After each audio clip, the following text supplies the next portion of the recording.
Bonjour tout le monde, bienvenue à ce nouveau rendez-vous de Folie douce. Ici Yvan Bugeaud. Dans quelques minutes, je reçois MC Jerv, Stéphane Gervais, qui vient nous parler de son expérience en santé mentale. On avait reçu Stéphane en 2011. Il nous parlait de sa dépression à l'époque. Et on va faire un retour justement sur sa situation et comment il vit aujourd'hui et qu'est-ce qu'il y a comme projet. Alors, ça sera très intéressant de l'entendre. Plus tard à l'émission, à l'Espresso et à l'Espresso allongé, il sera question du sexe, de l'intelligence. Alors, tout ça dans le menu de Folie douce cette semaine. On commence en chanson avec Louise Attaque et la chanson s'intitule « Du grand banditisme ». Bienvenue à Folie douce.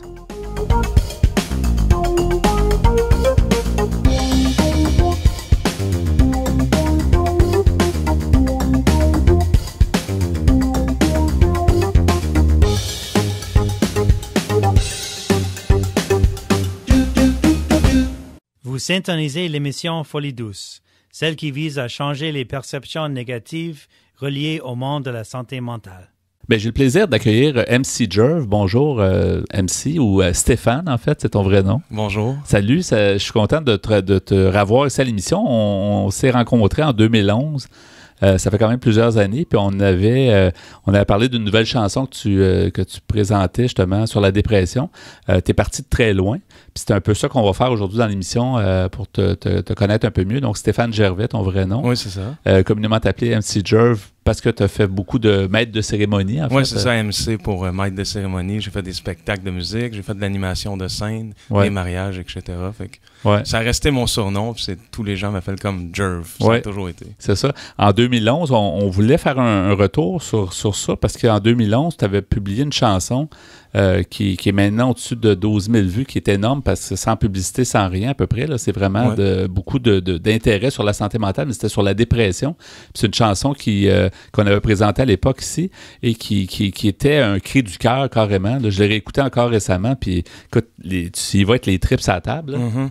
Mais en fait, ça a commencé tout ça. La première chanson que j'avais faite, j'avais le décès de mon père. J'ai fait une chanson, ce qui est la mort de mon père. J'ai vu que ça a suscité plus que 10 à 15 000 views.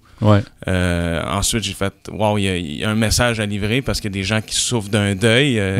J'ai vécu un burn-out, une dépression. Je me suis dit « Faut que je le partage parce que ça peut aider. » J'ai écrit la chanson, j'ai enregistré la dépression. C'était de mon cru. Avec mes feuilles, je l'avais pas appris par cœur. C'était un 9 minutes. C'était une chanson un peu parlée, mais avec beaucoup de rage même, beaucoup d'expression dedans. Là. J'ai livré exactement la pure vérité de ce que j'ai vécu. C'est ça. Puis je voulais toucher les gens, puis je voulais... À la base, au départ, je voulais comme faire taire les tabous parce qu'il y en a qui disent la dépression, c'est une excuse pour aller travailler, c'est pour les lâches. Il y en a d'autres qui vivent la dépression, mais qui ont honte. Ils veulent pas en parler, ils vivent ça tout seul dans l'isolement. J'ai fait, OK, je me fais porte-parole de la dépression. Ça a marché. Et justement, je vais présenter un extrait de 2011 où tu nous expliquais comment tu as un peu... Tu disais toi-même sorti du garde-robe de la santé mentale, là, parce qu'il y a beaucoup de gens qui ne savaient pas que tu avais des problèmes de santé mentale. Puis cette publication de chanson-là était en même temps une façon de t'affirmer, de dire je l'accepte et je le dis et c'est comme ça que ça va changer. Donc on va écouter l'extrait, on commentera ensuite ensemble, d'accord? La seule peur que j'avais, c'est d'être bombardé de téléphone de mes amis que j'ai caché que j'avais une dépression parce que j'ai sorti du garde-robe, comme on dit, là, de la dépression au même moment que ma chanson. Fait qu'il y a des gens qui m'appelaient en panique. Ils pensaient quasiment que je voulais me tuer. Là. Et donc, ils ne savaient pas au moment que tu l'as vécu? Non, il y en a qui l'ont appris. Ils l'ont appris sur YouTube, sur Facebook. J'avais pas envie d'en parler. Je voulais pas que ça fasse le sujet de conversation d'un souper entre amis que je voulais aller. J'ai dit, je vais faire un boom, puis en même temps, ça va aider les autres. Je me suis couché là-dessus. Le lendemain, j'ouvre mon ordinateur. 4000 personnes ont cliqué ma chanson. C'est quelque chose. C'est gros. Dans ma boîte de Hotmail, j'ai à peu près 230 messages privés de gens qui se confient à moi. Là, je fais wow, qu'est-ce qui se passe? Il y a de quoi faire. Là, j'étais comme ces nuages. Je me suis mis à envoyer ma chanson dans les télévisions, dans les médias parce que je voulais que ça fasse jaser. J'ai dit, il faut que je fasse de quoi, faut qu'il y ait de l'aide. J'étais quasiment prête à appeler quelqu'un. Y a-tu un psychologue qui voudrait répondre à mes mails parce que j'en ai trop? Mais j'ai passé 2 semaines à répondre à chaque personne. Ils voulaient avoir mon opinion. Explique-moi ça, Jerv, comment t'as appris ça à tes amis, puis comment qu'ils l'ont pris, est-ce que tu te faisais juger? Puis tout ça, c'était des grosses questions des gens. Puis je te dirais, j'ai été approché par plusieurs artistes, puis des gens de business connus qui ont il me dit, je te lève mon chapeau, tu dis tout haut ces choses-là, quitte à pas avoir peur de ton image brise. Non. T'as pas honte de ça? Non, j'ai pas honte. Tous ces gens-là, la chose qu'ils m'ont dit, c'est merci. Ouais. Je leur demandais pourquoi merci. Il dit, après avoir écouté ça, on dirait que ça me donnait le goût de commencer à faire des démarches, puis peut-être en parler un peu plus, parce que je me sens tout seul, moi, là. Ouais. Quand t'en parles pas, t'es tout seul. Exactement. Voilà, c'est un extrait, donc ça ne nous rajeunit pas.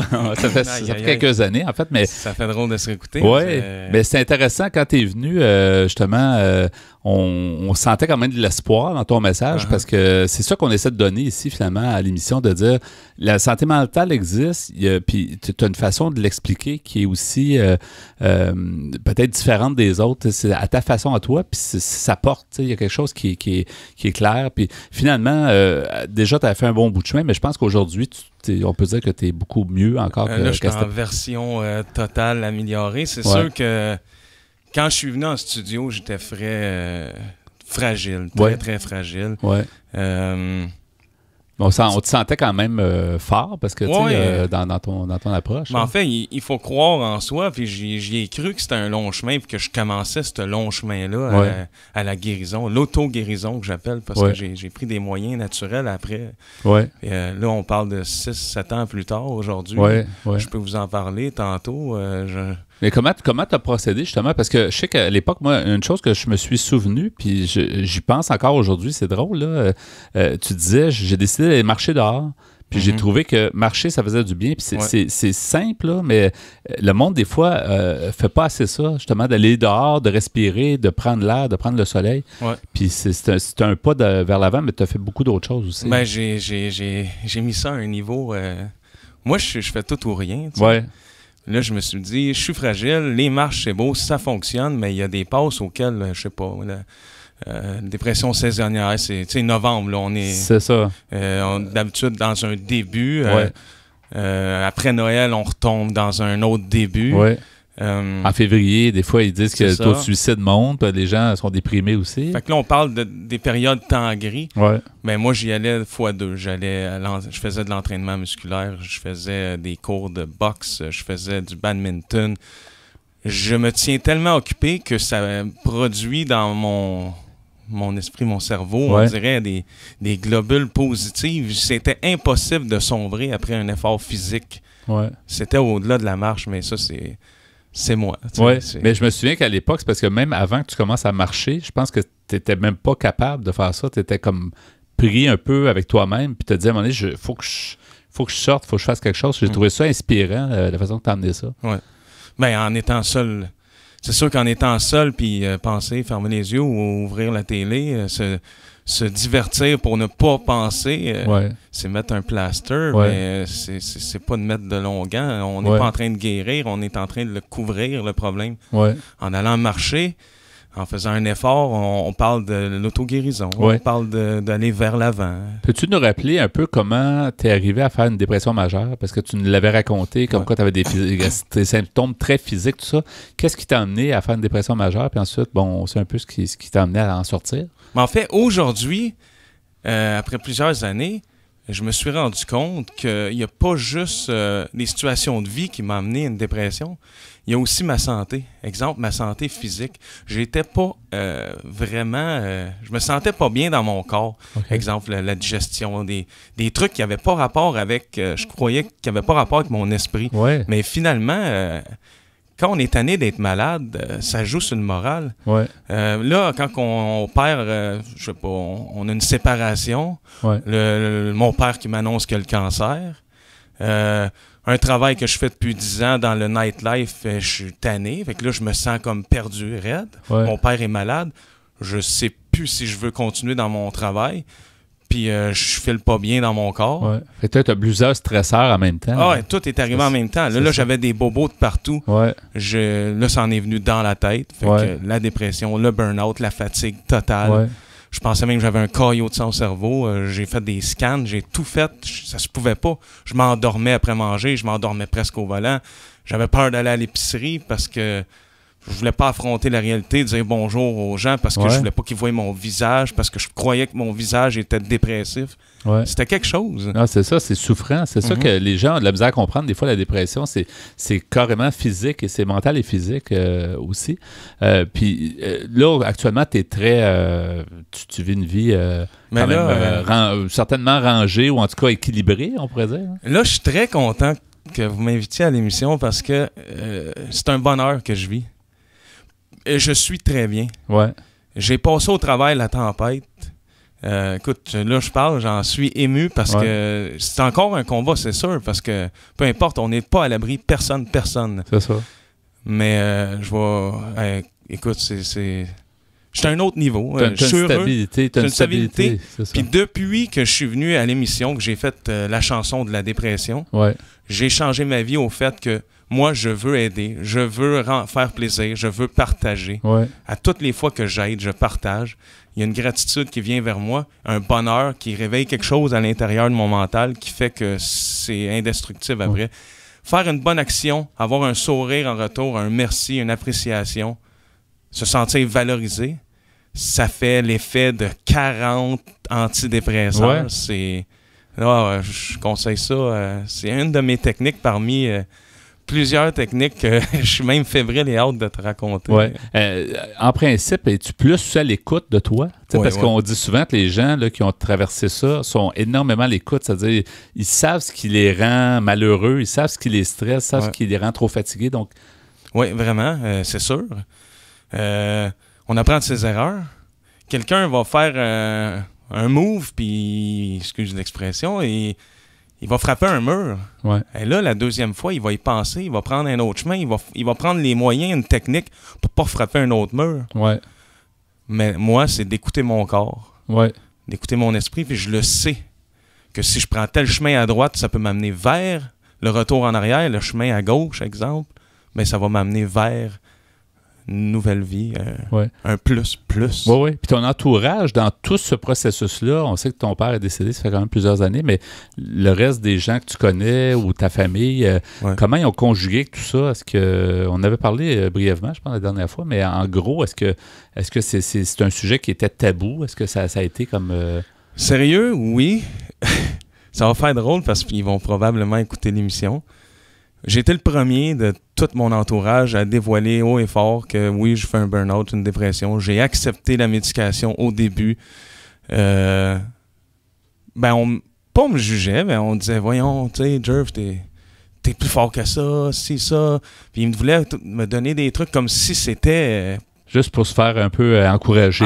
C'est ça. Là, j'ai pris tellement de moyens. Puis depuis le travail que je fais là-dessus, parce que moi, je prends aucun médicament. Aucun. Même pas une Tylenol, même pas une Advil. Là. Tout va très bien. Mais là, c'est mes proches, ils m'appellent, ils m'écrivent, ils veulent me voir, puis parfois, ils se confient à moi. Ils vivent un tel truc, puis je trouve ça... Ils savent que tu as de l'expérience, puis tu es capable Il y a comme un revirement de situation. Mais c'est un peu le rôle de père aidant. Là, on parle souvent dans la société, les pères aidants, les gens qui ont vécu ça sont bien placés pour... souvent comprendre la personne qui vit des problèmes, c'est ça? C'est ça. C'est bien. C'est touchant, comme les gens que je connais pas, des inconnus qui me posent encore des questions aujourd'hui. Écoute, à cause de ma chanson...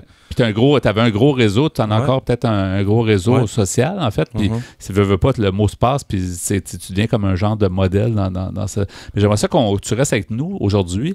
Plus tard dans l'émission, on va parler de ce que tu fais aujourd'hui. Tu sais, parce qu'on a vu un peu ton processus, puis qu'est-ce qui s'est passé, mais qu'est-ce que tu fais aujourd'hui, puis tu as dit que tu voulais aider les gens, donc on va en savoir plus. Reste avec nous, on va revenir avec toi un peu plus tard dans l'émission. Parfait. C'est beau. Si vous voulez participer à Folie douce, si vous avez des suggestions, vous pouvez nous téléphoner à notre boîte vocale au 514-990-9604. Le 514-990-9604. Nous voici maintenant rendus au bloc Espresso. Bonjour Pierre Laporte. Salut Yvan. Bonjour Ghislain Malo. Bonjour. Aujourd'hui, le sujet que tu nous proposes, le sexe de l'intelligence. Oui, une question qui nous chicote depuis longtemps. Ouais. Est-ce que c'est tendancieux pour un sexe ou l'autre? Ben, tu vas voir. C'est dans ce sens-là, le sexe dans le sens homme et femme. Oui, mais c'est à savoir, est-ce que les hommes sont plus intelligents que les femmes? Est-ce que c'est le contraire? Oh là, t'embarques dans un sujet controversé. Ben, ça va augmenter les codes d'écoute. Ah oui, c'est ça. Ou est-ce que les différences, finalement, ne sont pas seulement que des différences de caractère? Ah, OK. Alors, j'ai regardé premièrement sur le site qui s'appelle intelligencehumaine.com, qui nous parle tout de suite des différences sexuelles de l'intelligence. Ils nous disent que le QI, le quotient intellectuel d'un homme adulte, est supérieur de 5,1 points sur une femme adulte, parce que le QI est mesuré en points. Ouais. Ensuite, le développement est plus rapide chez la femme de l'intelligence, mais plafonne plus tôt. Ensuite, on dit que le QI des hommes devient supérieur vers l'âge de 16 ans. On nous dit aussi que le volume crânien des hommes adultes est plus gros de 110 cm3. On nous dit que 19,3 milliards de neurones chez la femme, et l'homme en compte un peu plus, c'est-à-dire 22,8 milliards de neurones. Et finalement, on nous dit que les hommes ont également des temps de réaction plus rapides, conséquence de la corrélation positive entre le QI et les temps de réaction. Mais ici, ce sont des réflexes. Alors, ces chiffres-là, on peut en faire... Ça, c'est des... Physiquement, ça explique là, un peu la nature des deux, là, des hommes et des femmes. Mais... Ben, en tout cas, c'est plus flatteur pour les hommes, je te dirais. Mais on continue, l'article continue en disant un problème qui a parfois été soulevé dans le cadre de la relation entre les volumes crâniens et l'intelligence, c'est que les femmes ont un cerveau plus petit que les hommes, et pourtant, il a été pratiquement universellement affirmé qu'il n'y avait pas de différence d'intelligence entre les hommes et les femmes. Par exemple, le cerveau des femmes est de 10% plus petit que celui des hommes, mais leur QI est en moyenne identique. Étant donné que les femmes, avec leur cerveau de plus petite taille moyenne, sont tout aussi intelligentes que les hommes, il apparaît que la taille du cerveau n'a pas d'effet sur l'intelligence. C'est comment on s'en sert, dans le fond, c'est un peu ça. Ou peut-être la nature de l'intelligence. Ou encore, on pourrait dire, ben si ça fonctionne comme ça, ben, les éléphants seraient plus intelligents que les humains. Parce que il y a un plus gros cerveau. Ben oui, j'imagine. Ouais. On nous dit jusqu'à l'âge de 15 ans, les hommes et les femmes ont approximativement la même intelligence, sauf pour un petit avantage des hommes en visualisation spatiale. Mais à partir de l'âge de 16 ans, les hommes commencent à montrer une plus grande intelligence avec un avantage de 3 à 6 points de quotient intellectuel chez les adultes. L'intelligence peut être définie de 4 manières et dans 3 d'entre elles, la preuve pour un quotient intellectuel moyen plus élevé chez les hommes est tout à fait clair. Donc, ça contredit ce qu'on disait tantôt. L'intelligence peut être définie par les tests qui donnent la moyenne de toutes les grandes capacités de compréhension verbale et non verbale, de raisonnement, de visualisation, de la capacité de perception, de la mémoire immédiate et de la vitesse de perception.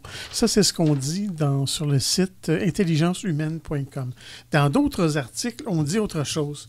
Tu es d'accord avec moi pour dire que ça se contredit? Là. Il nous dit que les hommes et les femmes ont la même intelligence, puis après ça, il nous dit plus loin que le QI des hommes est supérieur à partir de 16 ans. Mais le QI ne signifie pas nécessairement peut-être tant que ça l'intelligence tout le temps, systématiquement. Est-ce que ça définit le type d'intelligence? C'est-à-dire, un sexe a peut-être un type d'intelligence différente que l'autre? Ben, dans le premier article, on n'en parlait pas. Mais je vais vous lire quelques passages d'un autre article écrit par Mme Christine Marsan, qui est psychosociologue française. Elle nous dit, dans les années 80, on comptait 13,5 hommes pour une femme parmi les 1% des plus intelligents. Cette proportion est aujourd'hui de 3,8 hommes pour une femme. Donc, ça tend à s'égaliser. Les études réalisées ont montré que parmi les pourcentages moins intelligents, l'intelligence était plus équitablement distribuée entre les hommes et les femmes. Comment expliquer cette disparité chez les pourcentages les plus intelligents? Les femmes ne peuvent-elles pas être autant des génies que les hommes?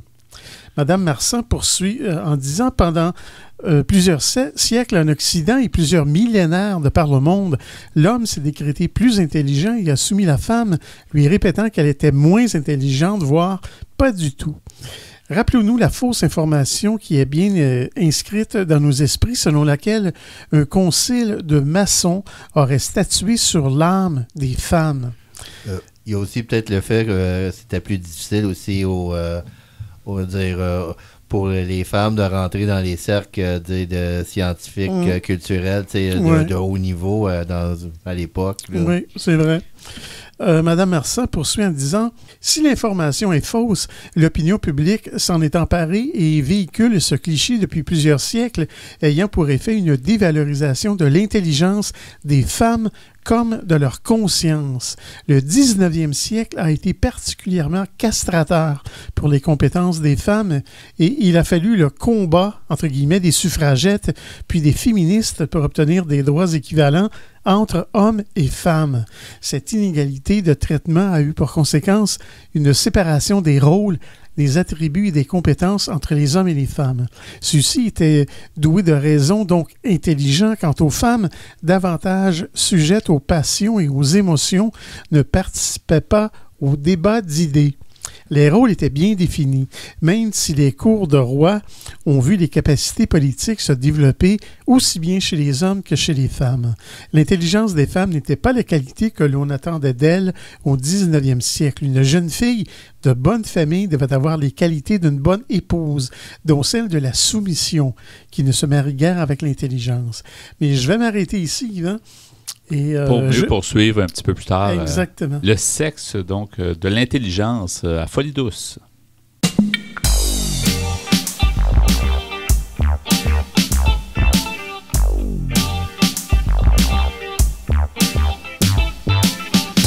À venir dans l'émission Folie douce, nous continuons avec notre invité MC Jerv qui nous parle de sa situation maintenant, ce qu'il fait aujourd'hui.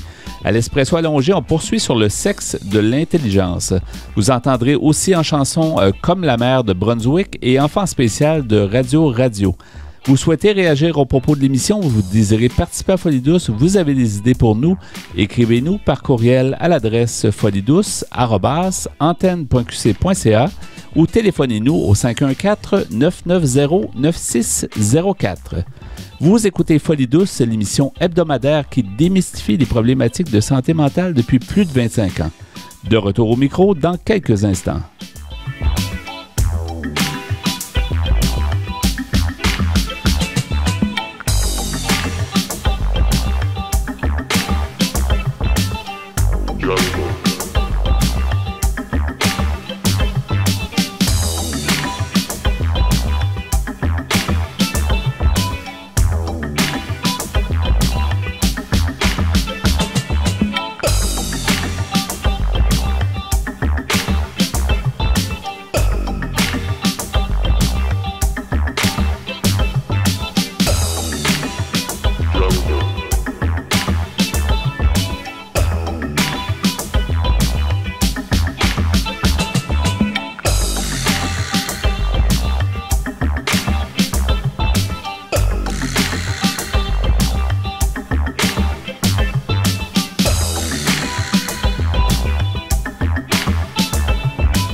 La santé mentale, c'est à force d'en parler qu'on cessera d'en parler.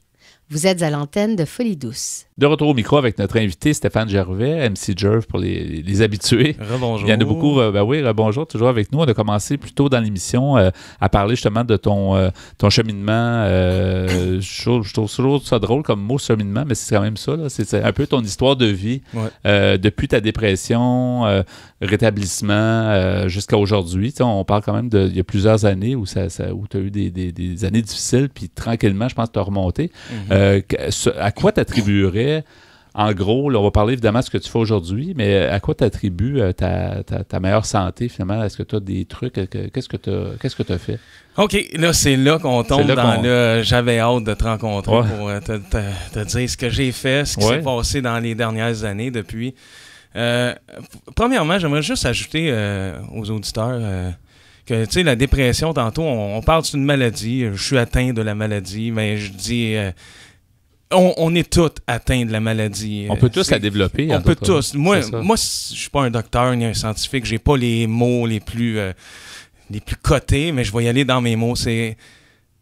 chaque personne, je dirais 50% de globules rouges, c'est un exemple, globules blanches. Bon, mais tu vis plein d'épreuves, mais ça touche ton côté droit, ton côté gauche, tu perds des globules blanches, mettons. Tu deviens plus fragile. Tu as des épreuves, tu deviens plus fragile, puis mané, paf, t'en as tellement perdu que t'es pris dans le cercle de la dépression. Ouais.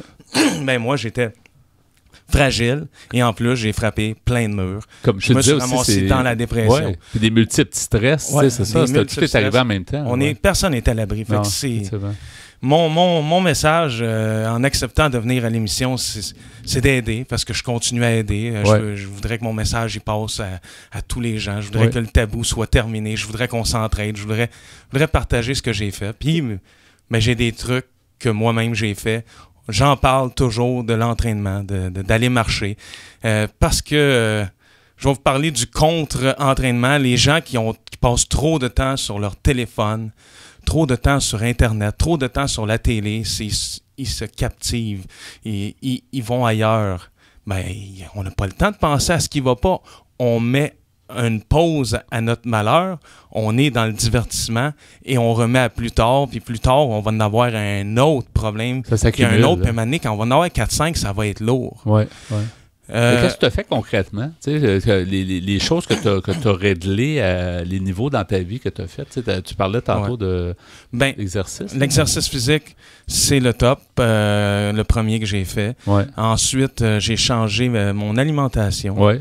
L'alimentation avec des problèmes de digestion, des problèmes, ça l'affecte le moral quand tu n'es pas en forme. Ça l'affecte le moral.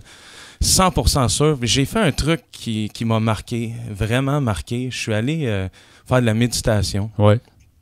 Je sais que ça peut sembler de la méditation, c'est pas tous les gens qui sont des adeptes de méditation, mais prendre le temps d'arrêter, fermer les yeux, respirer, mettre une pause et vivre dans le moment présent. Ouais. Quand on a réussi à faire une pause, ça dépend pour chaque personne, juste 5 minutes, 15 minutes, 1 heure si vous êtes capable, juste mettre une pause.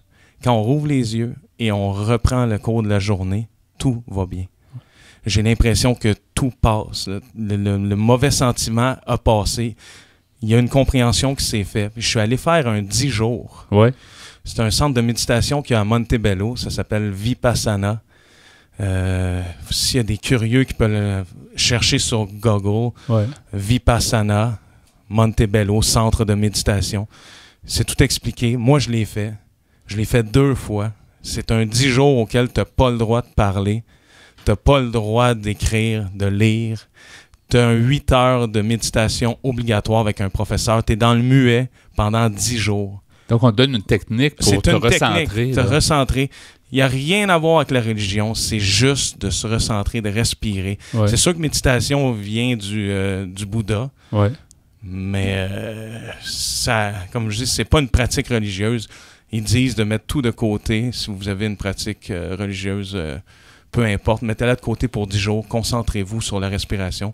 J'ai passé le 10 jours. Il s'est passé des trucs. Et ça, tu as fait ça dans les débuts, là. Je veux dire, il y a quand même plus. Il manquait peut-être ce côté-là. Là, 2 ans et demi, j'ai pris la décision de l'essayer. J'étais nerveux comme aller à la guerre. Ah ouais. C'était la guerre avec moi-même. 3 premières journées, on comprend plus rien. Là, tout le méchant peut sortir. Il y a des compréhensions de ma vie qui ont sorti. J'ai pleuré. Ouais. C'est comme si... Je vais donner un exemple. C'est comme si j'avais un sac à dos rempli de roches. C'était pesant. Les roches, c'était tous les problèmes que j'ai vécus, tous les murs que j'ai frappés. Mon sac était lourd. J'avais de la misère à avancer, à marcher, ce qui était la dépression. Ouais. Quand j'étais là, je comprenais un problème. Je sais d'où il venait. J'ai passé au travers dans le silence. Je l'ai vu s'en aller. C'est comme si j'enlevais une roche de mon sac. Ouais. 2e problème, 2e roche de mon sac. 3e roche de mon sac. Mon sac à dos était plus léger après le 10 jours. Je suis sorti de là. Je voulais devenir... je n'aimais pas le Messie. Un nouvel homme, là. Je voulais partager ça. Je voulais partager la bonne nouvelle. Oui. Non, mais ça a été une révélation. Une révélation, c'est incroyable. Ça, c'est la plus belle chose que j'ai fait. C'est un cadeau à moi-même que j'ai fait. Je l'ai refait une 2e fois. Mais j'ai enlevé une coupe de roche. Ouais. De plus, on va dire, en ce moment, mon sac à dos, il est léger. Oui, effectivement. Mais est-ce que tu t'en sers chaque jour? Est-ce que tu es plus recentré sur toi? Est-ce que tu fais le vide de temps en temps? Parce qu'on dit des fois, comme tu dis, que même quotidiennement, c'est bon des fois de prendre un certain nombre de minutes pour juste... Oui. Mais moi, moi, comme j'ai dit au début de l'émission, je suis tout ou rien. Ouais. Je suis un gars très game. Ouais. Mais j'ai enlevé la télévision de ma vie. Première étape. Le monde dit, voyons donc, je peux pas enlever la télé. Oui, je l'ai essayé.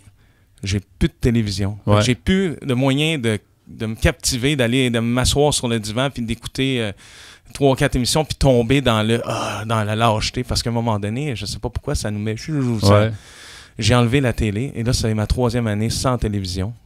Puis Internet existe pour l'information. J'ai enlevé Internet. Internet aussi? Aussi. T'as-tu la radio? J'ai la radio. Ben oui, je vous écoute. Tu peux écouter les nouvelles un peu? Ou lire le journal? Mais non, j'ai le journal, la radio. Ouais. C'est ce qui me tient informé. Ouais. L'Internet, il y a assez de Wi-Fi. Je me suis dit, bon, toutes les fois, bing, ça sonne, je rentre dans un Wi-Fi, je prends mes messages, je reste connecté quand même. C'est ça. Parce que je réponds encore à des gens pour... Mais c'est comme ça qu'on s'est recontacté aussi. Ouais. Quelque part, ça y a une utilité. Mais je comprends ton... Puis il y en a beaucoup, t'es pas le seul. Il y a beaucoup de gens qui ont plus de télé. Il y a beaucoup de gens qui se sont rendus compte que c'était envahissant. Là. Mais c'est dur. C'est dur. Excusez. C'est dur sur le... Mais c'est dur sur le mental à long terme, être trop captivé par un écran. Puis le temps que tu sauves aussi. Le temps que tu sauves. Tu fais d'autres choses. T'sais. Oui. Pas de télévision. Moi, on va dire, je m'en vais prendre une marche avec mon chien. C'est ça. Je vais jouer à un jeu de société, Scrabble. Je vais appeler mes amis. Ouais, on va se donner rendez-vous, aller prendre un café, jaser. Pas d'Internet, mais sur mon téléphone cellulaire, c'est magnifique. Ouais. J'ai rien pour aller dans un autre monde. Ouais. Puis qu'est-ce que tu fais, Stéphane, aujourd'hui? Parce que tu as fait beaucoup d'animation, tu parlais du travail dans le nightlife et à une certaine époque, tout ça. Mais aujourd'hui, tu fais quoi comme travail? Puis qu'est-ce qui te motive? Aujourd'hui, mais le nightlife, je l'ai mis beaucoup de côté. Je suis encore maître de cérémonie. À l'occasion, tu fais des je prends des animations que je choisis. Je me mets plus... je suis plus attaché à 140 contrats par année. J'en prends un peu. Ça me libère des fins de semaine. Je vois des amis de la famille. Ouais.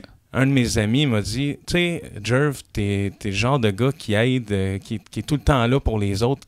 Pourquoi tu ferais pas ça d'un métier? Ouais. J'avais pas pensé faire un métier. Et là, j'ai regardé pour être travailleur de milieu. C'est un travailleur de rue. Ouais. En fait, je suis intervenant auprès des jeunes, dans les écoles, les maisons de jeunes, les parcs. En fait, tous les milieux. Je suis là et j'aide et j'apporte un support. Je peux orienter les gens. Et pas en milieu urbain, t'es plutôt en milieu rural, on pourrait dire, ou en milieu en fait, à l'extérieur de Montréal? Moi, je travaille sur la rive sud de Montréal. Ouais. Je travaille dans les 11 municipalités de la MRC des Jardins de Napierville. OK. C'est tous les milieux. Les midis, je vais à l'école, je fais de la prévention sexuelle ou sur la dépression. S'il y a des gens qui vivent des maladies, moi, je les oriente vers des organismes pour les venir en aide. Si je vais dans un parc, les jeunes consomment, ben moi je suis là. Je les juge pas, je les écoute, mais je vais les aider, je vais les supporter, tu sais. Mais tu te présentes comment, justement, dans un cas comme ça? Les gens te connaissent ou je sais, si ils te connaissent pas, tu approches comment? Ben j'approche comme un ami comme quelqu'un gentil. J'arrive avec un ballon de basket, puis je vais essayer d'amener le sport dans Puis je vais te dire que ça change l'esprit des jeunes quand ils veulent jouer au basketball au lieu de consommer, au lieu d'être déprimés sur Facebook. Là, ils ont hâte que je repasse au parc pour jouer. Puis le temps qu'on fait du jeu, on libère, comme je l'ai expliqué, l'effort physique, ça amène du positif. Après, on va parler. Ouais. On va te dire, la conversation est super. Là. Les langues se délient, puis il y a peut-être des choses qui se racontent, puis ils laissent tomber, justement, tu parlais de ton sac à dos avec des roches, il y en a peut-être des gens qui traînent des choses. Hein? Oui, c'est sûr. Mais dans la jeunesse, ce qui est important à dire, c'est que, exemple, le jeune, mais si on l'influence, on l'oriente vers quelque chose de bien, maintenant, on va l'empêcher de se faire des pocs. Ouais. Tu sais, de mettre des roches pesantes dans son sac dès le jeune âge. Quand il va arriver adulte, ben, il va avoir un sac à dos plus léger. Il va avoir les outils. Quelqu'un qui comme quelqu'un qui vit une dépression toute seule chez lui puis qui n'en parle pas par orgueil, ça va être difficile. Ouais. Mais si on en parle, Si on le partage, on va avoir des gens qui vont être avec nous. On va y aller ensemble. On va aller vers le mieux ensemble. Ouais. C'est pas facile d'être tout seul. Puis moi, je l'ai fait au début. Là, je le crie haut et fort. Restez pas tout seul. Allez vers des ressources. Puis les médicaments, j'ai combien de temps? T'as une minute à peu près. OK. J'ai pris une minute, je vais faire ça vite. J'ai pris des médicaments au début parce que j'ai accepté la dépression. Le psychiatre me dit « essaye ça », mais j'étais tellement gelé. Je me suis dit « non, ça se peut pas, là, il faut que je trouve une autre façon ». J'ai trouvé les moyens de pas prendre de médicaments, puis ça marche. Si ça marche avec des aliments naturels, avec l'exercice, avec la méditation, j'ai passé au travers. Si je suis capable, tout le monde est capable. C'est ça que je me dis. Les médicaments ont été inventés par les pharmaceutiques, par les gens qui voulaient vendre des produits. Moi, je dis des médicaments. Puis ça, je vais prendre un petit... on a pas assez de temps. Hey, j'avais un truc que je voulais dire. Les médicaments, c'est Jérémy Demé qui dit ça dans une vidéo, vous irez voir ça. C'est un humoriste. Oui, un humoriste qui parlait de la dépression. Sur YouTube, allez voir ça, HEC Montréal. Ouais. Il fait un discours sur la dépression. Sur la dépression, parce que lui aussi a vécu certaines problématiques. Là. Mais c'est ça, les médicaments, c'est comme si, exemple, ta chambre, ce qu'il disait dans la vidéo, c'est comme si ta chambre était en bordel, puis ta mère disait « range ta chambre ». Mais tu caches tous les trucs qui traînent, tu les mets sous ton lit. Ouais. C'est comme camoufler le problème. Il va revenir parce qu'à un moment donné, ton dessous de lit va être plein de choses. C'est ça, les médicaments, je me dis, commencez à voir le problème, chaque problème, réglez-les au lieu de les cacher dans un tiroir en dessous d'un lit. Ouais. Le médicament ne fait que camoufler, il ne guérit pas, il ne fait que camoufler temporairement. C'est ça. Il faut y aller à son rythme, évidemment. Il y a des gens qui sont obligés, peut-être qu'à une certaine époque, tu n'avais pas le choix d'en avoir, mais tu as eu la volonté d'en sortir. Puis il faut que tu sois capable de le faire, mais ça se fait si tu veux vraiment. Là. Ouais, oui, ça se fait. Merci beaucoup. J'ai la preuve, je suis là, puis je suis heureux d'être ici. Ouais. Merci beaucoup, MC Jerv ou Stéphane Gervais. C'était vraiment intéressant de te revoir une autre fois. Puis on va se donner des nouvelles, c'est certain. C'est intéressant de voir ton évolution. Est-ce qu'on se dit un prochain rendez-vous? Dans 6 ou 7 ans, peut-être avant. Mais moi, j'accepte, même avant. Oui, c'est intéressant. Merci beaucoup d'avoir été des nôtres. C'était vraiment intéressant. Merci beaucoup de te recevoir. Okay. Ouais. Bonne continuité. Merci. Bye-bye. Bye. Vous voulez mieux nous connaître et communiquer avec nous? Visitez notre site internet au www.antenne.qc.ca. antenne.qc.ca. Nous poursuivons au micro avec l'Espresso allongé et le sexe de l'intelligence, entamé plutôt par Pierre et Ghislain, toujours à notre compagnie. On doit dire que c'est des théories là, sur... Oui, c'est sûr. Ça va faire parler les gens. Ouais, il y aura toujours le débat qui était plus intelligent, les hommes, les femmes. Mais d'après moi, c'est différent, tout simplement. Oui, mais ça faudra voir d'après tes recherches. Il y a bien des blagues là-dessus qui se font aussi. Hein. Ah oui? Les femmes ont une intelligence différente. En tout cas, oui, c'est ça. J'étais en train de lire quelques passages de l'article écrit par Mme Christine Marsan, qui est psychosociologue française. C'est sur le site Internet atlantico.fr. Alors, Mme Marsan nous dit « Depuis l'égalité en droit des hommes et des femmes à accéder à tout diplôme, études et métiers, la réalité est maintenant différente. Les plafonds de verre existent dans une grande majorité d'entreprises, c'est-à-dire les plafonds qu'on ne voit pas. Oui, les plafonds on en parle toujours là, avec la première qui devient mairesse, la première qui devient première ministre. Ils vont briser le plafond de verre. Il faut aussi souligner que dans les institutions universitaires, il y a plus de filles qui sont acceptées que les gars maintenant. Oui, c'est vrai. Les dirigeants, Mme Marsan nous dit, les dirigeants ne voient pas d'un bon œil le partage du pouvoir et de ses avantages. Valorisation des décisions prises, avantages financiers au poste clé d'une entreprise, sans compter les effets narcissiques du prestige qui sont difficilement partageables. Il y a ça aussi qu'il faut tenir en compte. Le pouvoir, c'est pas mal le fun. Le pouvoir, c'est ça, il s'agit de se le faire donner aussi, parce que si on n'a pas accès, si on n'est pas capable d'accéder, c'est difficile de prouver qu'on peut l'avoir. Hein. Mme Marsan nous dit, alors, il est facile d'invoquer la disparité des capacités et une intelligence inégale à appréhender la complexité ou la stratégie. Au vu des résultats aux examens de toutes les disciplines, grandes écoles, polytechniques compris, des femmes qui réussissent partout et parfois même mieux que leurs confrères hommes, il reste le fait de dénigrer les femmes et maintenant un humour sexiste toujours largement pratiquées. On dit leur intelligence est celle de la maison, mais pas des sujets sérieux tels la stratégie, la politique, la prospective, domaine bien gardé des hommes, même si on retrouve plusieurs femmes en politique. Puis ce que je reproche, moi juste, je ne vais pas prendre beaucoup de temps, mais ce que je reproche souvent, c'est qu'on essaie de faire comme l'autre côté du balancier. Tu sais, non seulement on ne voudrait pas mettre une société égale, mais on essaie de faire en sorte que les femmes prennent plus le devant, mais je trouve que tout le monde devrait prendre. Il y a des gens intelligents chez les hommes et chez les femmes, puis il y a des gens qui sont plus pour des métiers dans les deux cas aussi. Là. Madame Marsan nous dit, les réseaux d'influence ont aussi une hiérarchie selon que l'on est un homme ou une femme, et nombre de loges maçonniques masculines continuent à tenir les loges féminines comme n'étant pas capables de penser de la même manière. Cette longue répétition historique d'une inégalité entre hommes et femmes et du discrédit massif des capacités intellectuelles des femmes a laissé des traces dans la psyché d'une majorité de femmes qui ont du mal à se départir du regard des hommes sur elles. Combien de fois encore aujourd'hui peut-on entendre d'un homme à la tribune d'une table ronde lors d'un colloque dire à une femme publiquement qu'elle est jolie, mais jamais qu'elle est intelligente. Et la réciproque ne s'entend jamais. La confiance en soi a été inégalement valorisée entre hommes et femmes, d'autant que pendant longtemps, une femme qui s'affirme a été qualifiée d'agressive et une femme en colère d'hystérique. Le contraire, non. C'est vrai, un homme en colère, on ne dira jamais de lui qu'il est hystérique. On va dire, il a du caractère, peut-être. Ça dépend de la colère. Ça c'est pas correct. Oui, puis ça dépend si ses bras moulinent. Il ne fait pas juste crier. C'est pas vrai, parce qu'il y a des femmes, des fois, qui s'affirment, puis ils n'ont pas l'air... Ça dépend toujours, je trouve que c'est des stéréotypes de dire à une femme, ça dépend toujours de la façon qu'elle approche la situation, mais... Madame Marsan poursuit en disant « À la maison ou à l'école, l'instruction est différente selon les sexes et les rôles attendus de chacun sont différents. La majorité des religions a également entretenu ces différences. Si l'environnement a longtemps été défavorable aux femmes, de nombreuses lois visent à rendre cette égalité un droit et une réalité appliquée.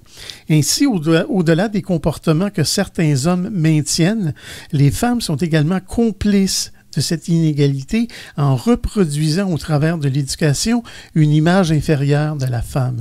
Certaines mères n'encourageant pas leurs filles à développer leurs capacités intellectuelles. Maintenant, comment expliquer la diminution du ratio homme-femme entre les années 80 et aujourd'hui? Je vous parlais qu'il y avait 13,5 des hommes pour une femme qui était parmi les plus intelligents dans les années 80. Mais la diminution du ratio homme-femme correspond aux effets des années 70 durant lesquels les femmes se sont émancipées et ont acquis plusieurs libertés consécutives, comme la liberté sexuelle, droit à l'avortement, la fameuse pilule, entre autres. Elles ont pu enfin décider de leur corps et de leur vie. Ces évolutions majeures qui ont suivi le droit de vote des femmes en 1945 ont conduit à une émancipation progressive. Et en 1980, ces libertés n'étaient pas encore entrées dans les mœurs de toutes les femmes. Aujourd'hui, avec le recul, plusieurs générations se sont succédées. La mixité à l'école a permis que garçons et filles se côtoient. Cela a eu pour effet une démystification des uns et des autres et des résultats scolaires bien plus serrés entre garçons et filles. Sur quoi repose l'intelligence? Comment est-elle façonnée? Aujourd'hui, est-il possible de distinguer un sexe qui serait plus intelligent que l'autre? Je dois m'arrêter ici. Mais c'est intéressant, on pourrait y revenir éventuellement. Oui, c'est un texte de Mme Christine Marsan sur le site Internet Atlantico. Qui se nomme comment, le texte? Les hommes à la fois plus intelligents et plus bêtes que les femmes. Merci beaucoup. Sur le site atlantico.fr. Merci Pierre, merci Chelin. Merci. Vous aimeriez réentendre nos émissions, entrevues et chroniques via YouTube?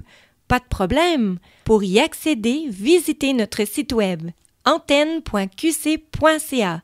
antenne.qc.ca En terminant ce rendez-vous de Folie douce, Ghislain Malo, on va avec la nomenclature des chansons qu'on a écoutées aujourd'hui dans l'émission, bien sûr, de Folie douce. Oui. On a écouté en début d'émission du Grand Banditisme. Du groupe Louise Attaque. Oui, on a pu entendre Amazon. D'un autre groupe, la Maison Tellier. Dans la deuxième demi, on a écouté Comme la mer. De Brunswick. Et à l'instant, Enfant spécial. De Radio. Merci beaucoup pour votre choix musical à toi et à Pierre.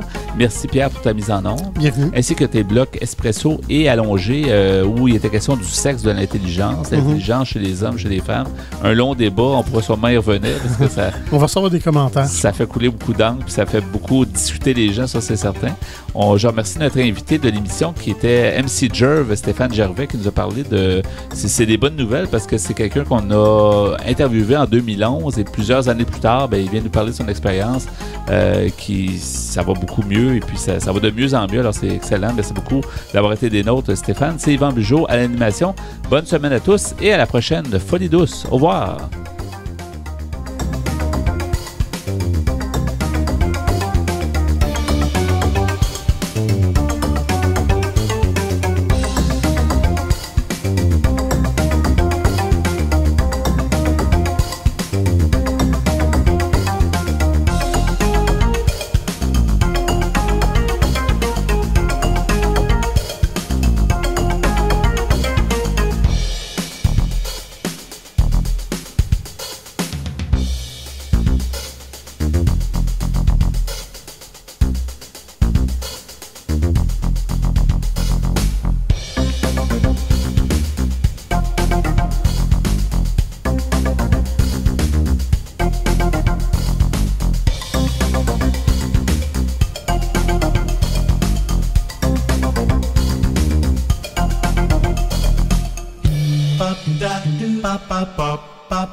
Bop